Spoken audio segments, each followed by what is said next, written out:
Hello students, कैसे हैं सब लोग? बढ़िया।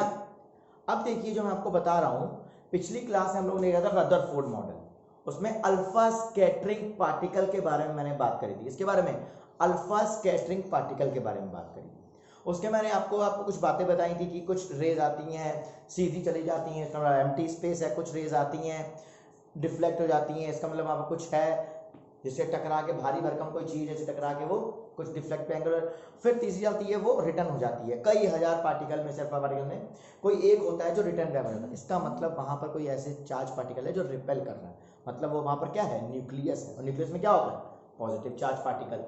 तो रदरफोर्ड ने बताया कि वहां पर न्यूक्लियस प्रेजेंट है। अब उसके भी कुछ ड्रॉबैक्स थे। रदरफोर्ड मॉडल की स्टेबिलिटी नहीं बता पाया था एटम की, है ना, कि पॉजिटिव नेगेटिव चार्ज क्लोज क्यों आ जाते हैं जब घूमते हैं, स्टेबिलिटी नहीं थी। तो उसी को ओवरकम करने के लिए हमारे साहब आए एक, ये हमारे साहब थे, ड्राइंग नहीं अच्छी है, ये हमारे नील बोर साहब थे। कौन थे? Niels Bohr. अब देखिए नील बोर साहब ने क्या किया। नील बोर ने क्या कहा? नील बोर ने कहा, इन्होंने कुछ बताया, electron revolving around the nucleus, electron revolving around the nucleus in a circular orbit, in a circular orbit। Electron revolve around the nucleus, ये हमारा न्यूक्लियस है और इलेक्ट्रॉन ऐसे ये ऑर्बिट्स है।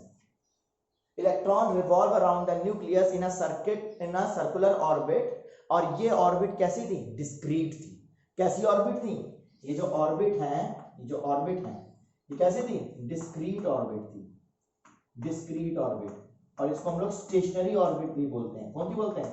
Stationery orbit. क्या बोला मैंने? Electron revolve around the nucleus in a circular orbit, in a circular orbit. Electron revolve कर रहे हैं, देखिए,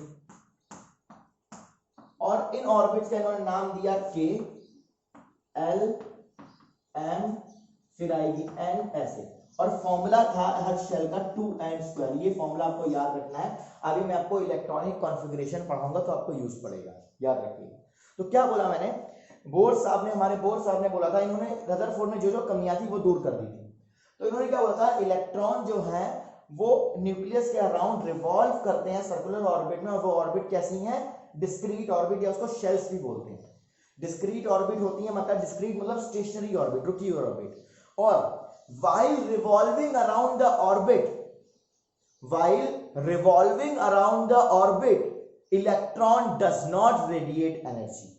जब हमारे पास, जब इलेक्ट्रॉन रिवॉल्व करेंगे सर्कुलर ऑर्बिट में, इस ऑर्बिट में, तो वो एनर्जी रेडिएट नहीं करेंगे। They will not radiate any energy until and unless कोई एक्स्ट्रा एनर्जी उनको ना मिले, या फिर वो एक ऑर्बिट से दूसरी ऑर्बिट ना जाए। क्या बोला फिर से मैंने? देखिए, electron revolve around the nucleus in a circular orbit. It will not, while revolving around the nucleus, while revolving around the nucleus, electron, या while revolving in the circular orbit, electron does not radiate any energy until and unless they will not get the extra energy।